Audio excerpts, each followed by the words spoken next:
By the time round 3 started, I was already leading by 2 points in this match. So now, everything that I needed to do in this game was to win, to be able to at least tie the match, because the match was 6 games long, and if I won this game, I would have 3 points. This was of course not an easy task, because I was playing against a strong player, Odin, who's rated 2120, but I was going to give it my everything. I had the white pieces, and I was just so excited to so early on have a decisive result. So I started with the move d4, and he went knight f6. I went c4, and he went d6. I got my knight out to f3, and now he went g6, and this might feel like he's gonna play a King's Indian, but Odin is a tricky guy, and that's not what he's doing. He's trying to get his bishop out to f5. Now, this is a line that I didn't know so well, right? Like, I haven't really played against this before, so I had to improvise. However, I had played against this in round number 1, so I knew a little bit more what to do. Here, I decided to go queen b3 to threaten his pawn. I'd seen that this was the best move to do before the game. And now, after went knight d7, my plan was to go knight h4, threaten his bishop. And the idea is that he kind of has to go to e6. And then I go e4, and I have a fantastic center. And already here, I just have a better position. His pieces are awkwardly placed. I have a beautiful center. And I just thought that this is fantastic. So, like you can see, the time control was just of 60 minutes. So it was a faster classical time control. And here he went bishop g7. I brought up my bishop as well. And after he castled, I was going to castle, but I decided to go first bishop e3. Now, this is apparently a bit of a hiccup. Is that what you say? Not just when you have hiccups yourself, but when you do a bit of a bad move. Why is this a hiccup? Because apparently he has this move knight g4, which my idea to knight g4 was just to take it, but apparently this is not fantastic because now I don't have the bishop pair anymore, his bishop is a bit more free, etc. But I never thought that this was any issue. I would have thought that I can just go h3, and then after the bishop retreats, just something like d5. But apparently here he can go e5 and sacrifice the bishop, because if takes, I'm going to lose one of these pieces. This was not a move that I thought about during the game. And neither did he. After bishop e3, he went knight b6 because he wanted to, threaten a little bit this pawn. The other idea with bishop e3 is that I'm threatening right now to go d5 and win the bishop. So that is actually the biggest threat, because if I go d5 now, he can go knight c5 and I will be able to take it and then take the bishop. So he went knight b6, I went a4, he went a5 to stop me, and I went h3. So I was trying to make all these small moves so that he would not be able to do anything. I was trying to make him completely stuck, or like we say with chess terms, be in a zugzwang position where he can't really move anything. So he went queen c8. He didn't really know at all what to do. And I went d5. He went bishop d7. And here I can just play f4, go castles, and there's really nothing he can do. Like, his knight can't move anywhere. He can't push this pawn. This knight can go back and forth, but what is it gonna do? Sure, he can go e6, but it's also not a move that does anything. After takes and takes, I can go rook c1 and just put more pressure on the c file. Like, he doesn't have any good moves here, which is very sad for him. So I made a mistake though. I decided to take this knight because I got greedy and I wanted to win a pawn. So this was, not something that you're always supposed to do in chess. Like, go from being in a position where you're completely crushing and the opponent can't do anything to simply winning a pawn. But I am a material girl when it comes to chess, and we live in a material chess world, and I decided to win that pawn. So he retreated with his bishop now, and this move at first I didn't see coming, but yeah, the idea is just that he wants to open up the square for his knight and then get a knight to c5. So that was a really good move. So now the tables in this game are turning. He's slowly but surely getting a better position. And that is something that I desperately had to stop, because if he won this game and it was 2-1, I thought that he would get some momentum and he might come back in the match. He went knight c5 here, which I also thought was completely fine, getting his pieces into better squares. And I decided to go e5 because I wanted to stop his center and also prevent this bishop from being so good. Otherwise, I thought that perhaps he can go knight b3, perhaps he can take and take on a4, I don't know. I thought that there was just a lot of things that he could do, so I thought that by going e5, I'm completely stopping this bishop from moving. Here he went f5. Taking is not really something I was so scared of because then I just take back. But he went f5, which was also not a move that I was so scared of because I thought that after I take en passant, this e-file is going to be a bit easier for me to attack. And now he also has this e6 square that is a little bit weak, etc. So I thought that this would just weaken his king a bit. And I thought maybe I can go knight g5 at some point. In fact, I decided to go knight g5 right now because my plan was to go knight e6 and try to trade queens and just enter that endgame being a pawn up. I thought I'm probably worse in that endgame because my pawns are going to be very weak. You'll see in a second. But I decided to go for it anyways. Now, here, I wasn't really sure what he was going to do. I thought if he goes something like knight b3, I can just get my rook into safety. I wasn't exactly sure of what he was going to do. He decided to go queen f5, where he's threatening my knight. And here, I spent a little bit of time thinking if I should go knight e4 or if I should go for this move knight e6. I was really thinking about this. And I wasn't exactly sure here of what I was supposed to do. I was actually kind of thinking for a second as well if, there were any other tactics in the position. Well, bishop g4 doesn't really work now, but I was trying to look at all these things right now. Or knight e4 and then bishop g4, etc.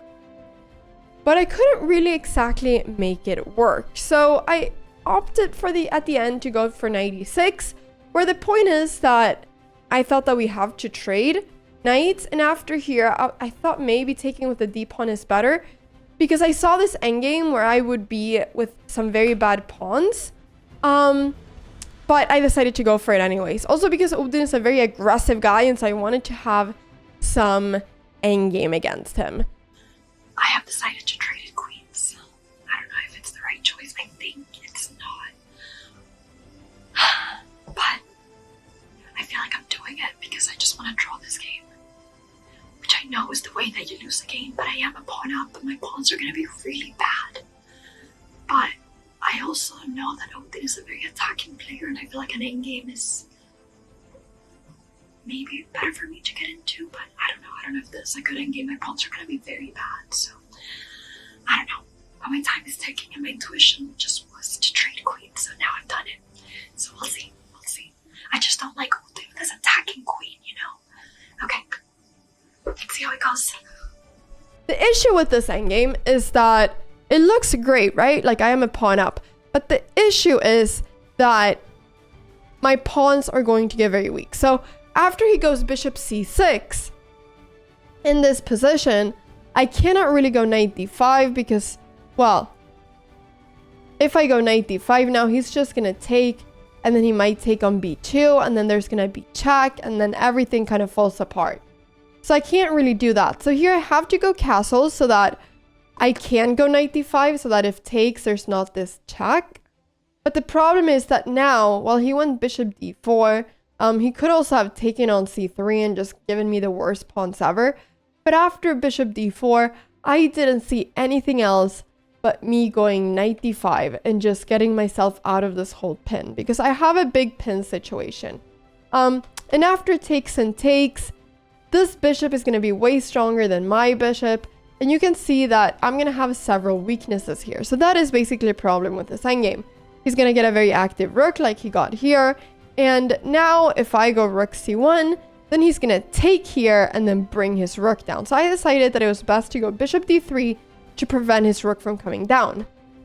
He went b6 here now, and I spent so much time thinking if I should go rook c1. I kept analyzing this for like so many minutes. Okay, very comfortable endgame.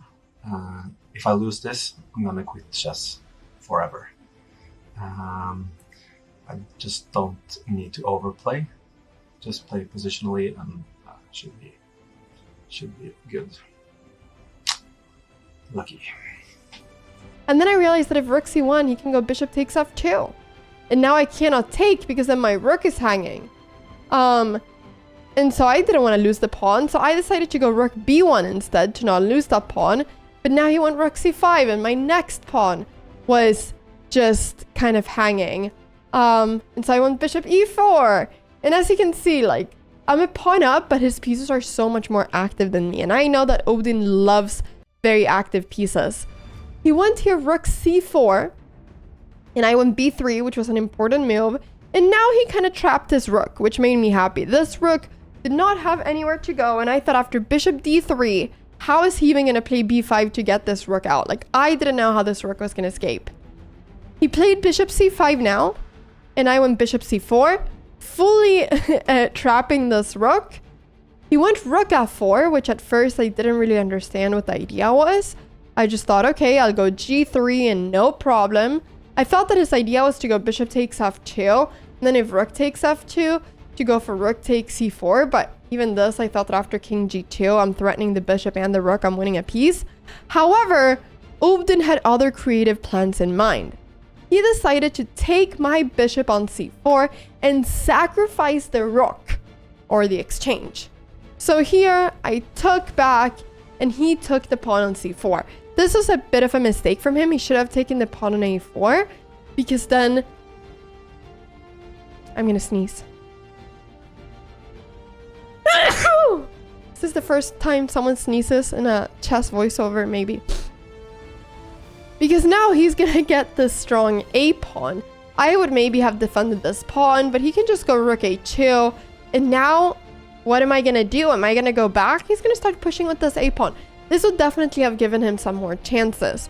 However, here, he took the other pawn, the c4 pawn, and I went rook a1 to defend my pawn. Now this pawn is stopping these two pawns from pushing. He went rook c2, and in this position, I didn't really realize that I was going to be able to win this game. I thought that all of this is closed, and his rook and bishop are kind of stopping my other rook from moving because they're threatening this pawn on f2. And if I move this rook, he will attack this a4 pawn and I can't give this pawn up. And because also of the match score where I was leading 2 versus 0 and I only needed 3 points to at least tie the match, I thought that with 3 more games to go after this one, getting a draw was completely fine. So here, you might say that I chickened out and I try to go for a draw, but the truth is that I didn't realize how winning this was for me. I truly didn't realize it. It's not like it's super winning because it's not so easy. Like, I need to sacrifice this pawn and then I need to get a rook up over here and I need to try to do this, but I also, like I said, need to sacrifice this f2 pawn. So I need to go for something.